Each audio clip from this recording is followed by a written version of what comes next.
Hello and welcome to Vegan Cafe 21.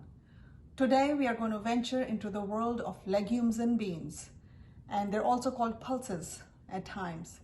So let's move over to this side of the spread and meet the Urad family. This is the whole Urad bean, and right next to it here is the split Urad with skin on. And here we have split skinless Urad dal. We move over to this side. Here we have the Moong family. This is whole Moong, or mung bean as it's called sometimes. Right next to it we have split Moong dal with skin on. If the skin is removed, this is what it looks like. This is split Moong dal without the skin, or skinless split Moong dal. Let's move to the front of the spread here. This is split pigeon peas, or in Hindi it's also called tur dal or arhar dal.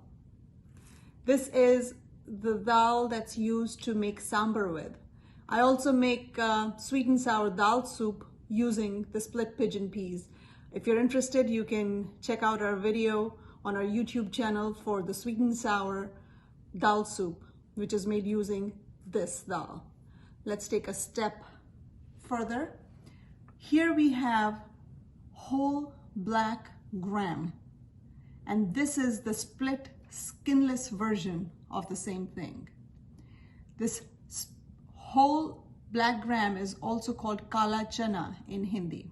This is what is used to make besan or gram flour, which is used to make pakoras, fritters, and crepes sometimes.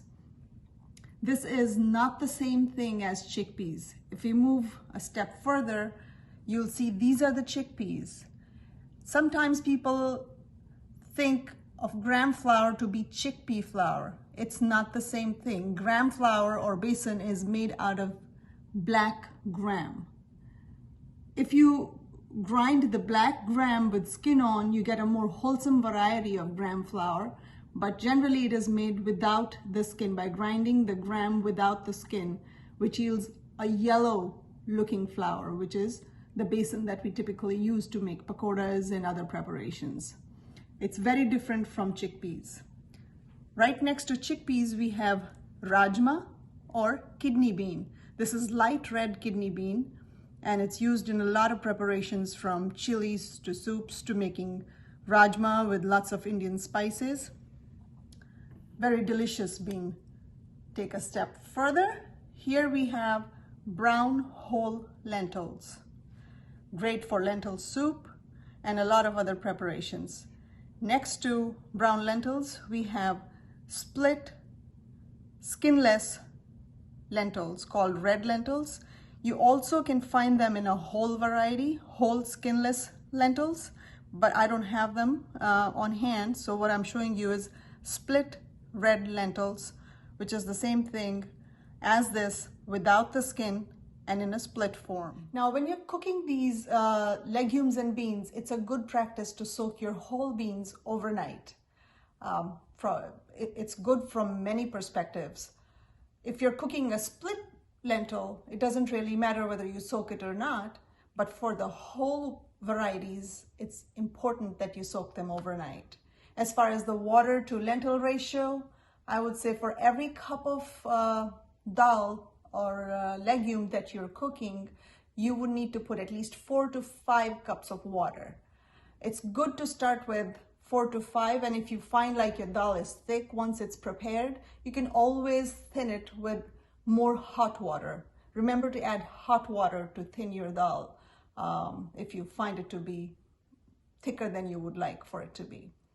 And again, when you set your pot on the stove, just add salt, turmeric, and a little bit of asafoetida and let it cook. And then you can prepare the base and add to it. Or you can start with the base of onion, ginger, garlic, tomatoes, and spices, and then add your lentils or any kind of legumes that you're preparing. And again, same ratio, 1 to 4 or 1 to 5 for lentil to water. And depending on what legume you're preparing. If it's a whole bean, it'll take you longer. If it's a split variety, it'll take you much less time to prepare. So there you have it. If you found this video useful, please don't forget to give us a like and subscribe to our YouTube channel. And I'll see you again soon with a new recipe.